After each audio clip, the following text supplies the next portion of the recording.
Bonjour, je m'appelle Jean-Guy Cognier, donc je suis coprésident du Festival Jean Carmé et de l'association Ciné-Bocage qui est porteuse du festival. Bonjour, Catherine Cuvelier, la coordinatrice générale de l'association Ciné-Bocage et du Festival Jean Carmé. Et moi je m'appelle Céline Richard, je suis la responsable de la programmation artistique du Festival Jean Carmé depuis 2014.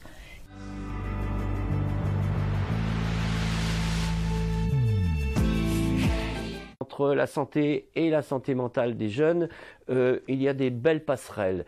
Et donc nous, c'est ce qui nous intéresse. Le Festival Jean Carmé et l'association Ciné-Bocage a des valeurs, qui on les retrouve et on va trouver des valeurs humaines communes, je pense, avec nos partenaires, en particulier avec vous, à Aesio.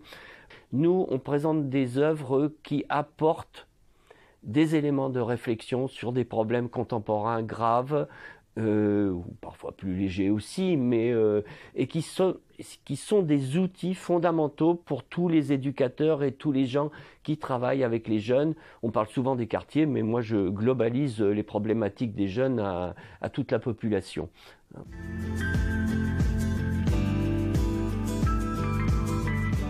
L'éducation aux images occupe une place importante dans l'action du festival et de l'association Ciné-Bocage. En commençant par les séances scolaires, ce qu'on appelle les séances jeunes publics, où on propose une sélection de films aux enseignants qui amènent leurs élèves et qui travaillent les films après en classe, en passant par les ateliers de la table Mash-up, de la réalité virtuelle ou des jeux d'optique cette année, pour encore une fois permettre aux jeunes de savoir décrypter les images, de savoir que les images peuvent être manipulées et peuvent être lues en fonction de leur montage, de leur bruitage, de différentes manières. Et vu que les jeunes aujourd'hui vivent dans un monde d'images, ils sont exposés aux images de la naissance, j'ai envie de dire. Ils sont aussi les créateurs des images sur tout ce qui est les réseaux sociaux. Ça leur permet peut-être d'utiliser leur image et surtout d'être conscients de ce qu'ils font en se filmant et en utilisant ces images après sur les réseaux sociaux.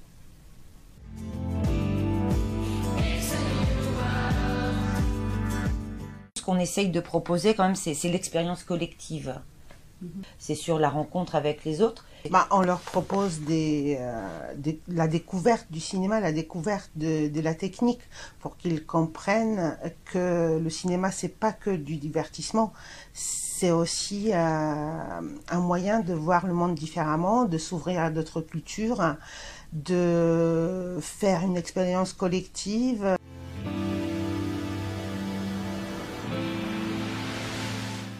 Je me rappelle un projet qu'on a fait avec le service d'insertion pour les jeunes adultes, qui avaient tous des problématiques de santé différentes. Et grâce au cinéma, grâce à cette rencontre avec des histoires qui parfois reflétaient la leur, ça leur a permis de parler de ce qu'ils vivaient différemment, parce qu'ils s'appuyaient sur un film et il y avait ce miroir entre eux et les spectateurs, parce que au départ ils ont tous choisi un film qu'ils voulaient défendre, dont ils voulaient parler, et après ils présentaient ce film en face d'un public.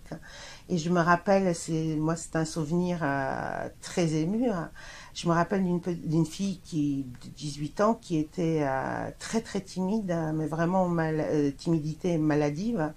Elle a trouvé un film qui parlait un peu d'une jeune fille comme elle, mais c'était pas son histoire, c'était une histoire qui lui parlait, et elle a réussi à présenter ce film et à échanger avec le public. Ils étaient une trentaine en face, ce qui pour elle était une victoire de sa vie, j'ai presque envie de dire. Là, il y a le lycée Jean Monnet, où il y a les 32 élèves qui sont en option cinéma, qui sont venus sur 3 jours du festival. Donc là, ils viennent plus juste pour une séance scolaire, mais ils viennent participer un peu à la vie du cinéma. À chaque fois, les retours sont dithyrambiques. Donc quand ils font l'effort de venir dans une salle, c'est plutôt joyeux et ils aiment.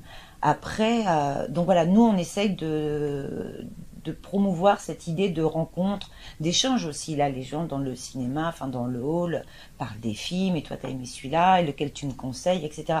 Donc c'est vraiment un lieu aussi de convivialité, un lieu de rencontre.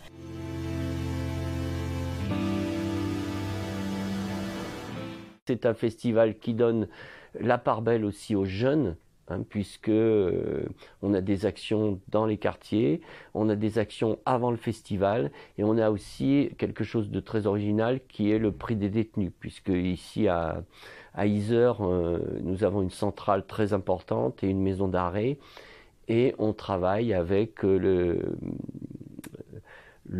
système éducatif de la centrale, et nous faisons un prix spécial, le prix des détenus, et voilà.